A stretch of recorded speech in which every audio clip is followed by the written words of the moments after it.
Well, obviously, we're gonna discuss Hunter Biden joining ex-President Trump as the latest member of the Felons Club. Tragically, YouTube's Comicstorian, a man who loves sharing his passion over comic books, has passed away. And prepare to feel old because the survivors of the Sandy Hook elementary school shootings are graduating high school. All in this episode of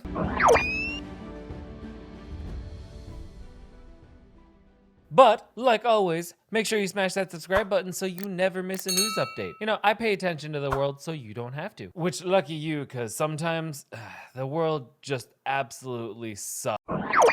Hunter Biden was found guilty of lying on paperwork for a 2018 gun purchase. The conviction follows a failed plea deal and adds to his legal troubles, with a tax charges trial scheduled for September.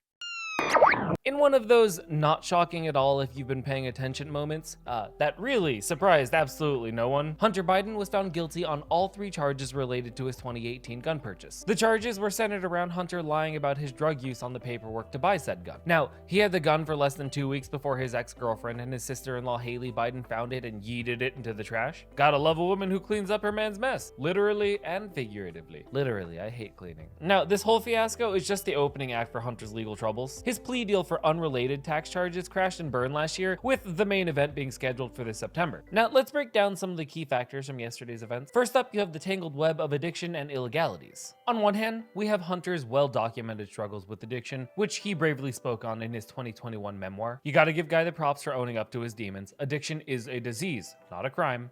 No shade over that. On the other hand, we have that not so small matter of him breaking the law. He was basically living in a crack den during the times, and the jurors didn't exactly buy his totally sober for 11 days defense, especially with the damning text about him sleeping on a car smoking crack 2 days after the purchase of the gun. Second notable happening, as soon as the verdict dropped, the White House changed Biden's schedule faster than you can say nepotism. Instead of chilling at home, he hauled ass to Wilmington. Which again, dad supporting his son. I can't really fault Joe for it, but it does give a I'm about to use some power in a questionable fashion kind of vibe. He did say he'll respect the process as Hunter considers an appeal, which is kind of code for I won't pardon his ass yet. Third up, Hunter's facing a maximum of 25 years in the slammer, but that's about as likely as Trump winning a Nobel Peace Prize. With no priors and the gun not being used in any other case, he'll probably get off with a slap on the wrist. The sentencing guidelines suggest 15 to 21 months in prison, but who knows? Maybe the judge will take pity on the poor son of the most powerful man in the free world and give him probation instead. Up next, we have some of the GOP's attempts to slam the Bidens. Trump, surprisingly enough, has kept his trap shut on Truth Social for once, as of recording anyways. But one of his lackeys, Caroline Leavitt, I think I said that right, was quick to call the trial a distraction from the real crimes of the Biden crime family. All right, look, I don't know how much longer they should be going with the whole crime family for. I mean, they're all literally and officially criminals on both sides now. If we lock one up for his felonies, we're gonna have to lock the other one up too. Don't you get that, dum-dums? Actually, that's not like a bad idea though. We should probably be locking the criminals up, right? Right? Sorry, hypocrisy hits a little weird. Oh, and the last thing, the unlikely defenders of Hunter's rights to bear arms. In a twist worthy of an M. Night Shyamalan movie, some hardcore Second Amendment advocates are arguing that drug users should be allowed to own guns. Representatives Thomas Massie and Matt Gaetz, of all people, both fervent Trump supporters, don't seem to agree with the basis of the conviction. Massie said Hunter might deserve to go to jail for something, but purchasing the gun, it's not it. Gaetz also called the conviction kind of dumb, so. But we're here to have a conversation, so I would like to know what your thoughts on the conviction are. Do you agree with it or not? Let me know.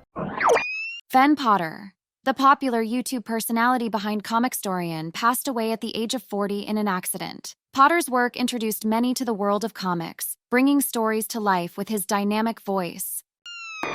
Ben Potter, the voice behind the wildly popular Comicstorian YouTube channel, has passed away at age 40. The tragic news was confirmed by his wife Natalie in a social media statement, saying Potter died of an unfortunate accident, and as of recording, there were no details, at least I could find. For millions of fans, Potter's dramatic narrations brought comic books to life. His most viewed video, with over 20 million views, was a 2.5-hour epic covering of the Injustice comic series, the alternate reality where Superman turns evil for all of you nerds. Potter's energetic voiceovers elevated the storytelling, making him a fan favorite. Born in 1984 and raised in Rhode Island, Potter launched Comicstorian back in 2014 as an offshoot of his video game lore channel, Eligible Monster. He saw it as a home for comic book nerds, a place for them to be able to explore and deep dive into Marvel, DC, and other universes. In his final video last week, the prolific narrator discussed his newfound appreciation for DC reboots and announced plans for a Comicstorian Classic channel, planning to cover lesser-known stories deserving of more attention.